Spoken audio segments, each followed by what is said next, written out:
तर नमस्कार मंडळी, स्वागत आहे तुमचं पुन्हा एकदा माझ्या एका नवीन व्हिडिओमध्ये. तर या भाड्याच्या आधी पण 2-4 भाडी लागली होती, पण मोबाईलचा डिस्प्ले फुटल्यामुळे ती नाही कामच करत नव्हती. तर यांना सोडायचं होतं राजनेवाडीतून भडवल्यात आणि नंतर या आजोबांना घेऊन गेलो आंबवला. तर कुठे पण टच होत होतं, व्हिडिओ शूट करायला काय भेटतच नव्हतं. जाम वैताग आलेला, मूडच नव्हता. संध्याकाळपर्यंत कशी तरी बारीक बारीक भाडी मारली आणि तशीच संध्याकाळी बाईक काढली आणि गेलो रागा रागा चिपळूणला. तर डिस्प्ले चेंज केल्याशिवाय दुसरा काही ऑप्शनच नव्हता. तर आपल्या इथून अर्धा पाऊण तास तरी लागतो चिपळूणला जायला. कसा फुटलाय बघा बिचारा, गोळी लागली गोळी. तर आपल्या एका मित्राने सजेस्ट केलेलं, तर पोचलो त्या भावाच्या इथे. तर लगेच काम चालू केलं ना त्याने.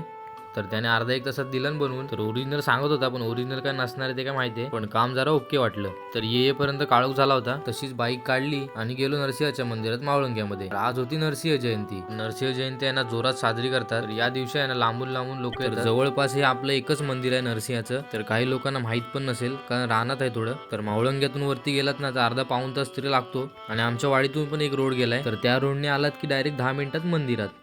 तसं हे पुरातन काळातलंच मंदिर आहे. ह्या 1-2 वर्षातच जरा सुधारणा केल्याने स्टाईल वगैरे लावलं नाही. तर हे लाकडी खांब दिसत आहेत ना, ते पहिल्या काळातलेच आहेत सगळे. आपण नमस्कार वगैरे केला आणि डायरेक्ट गेलो प्रसादीला. प्रसादी म्हणजे थोडक्यात जेवणच होतं.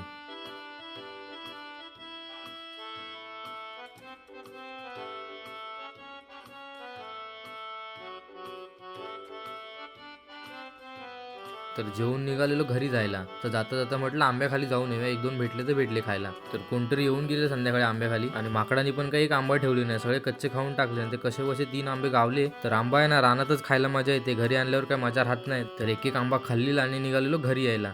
तर आजच्या पुरते एवढंच, भेटू नेक्स्ट व्हिडिओमध्ये. तर काळजी घ्या, टाटा बाय बाय.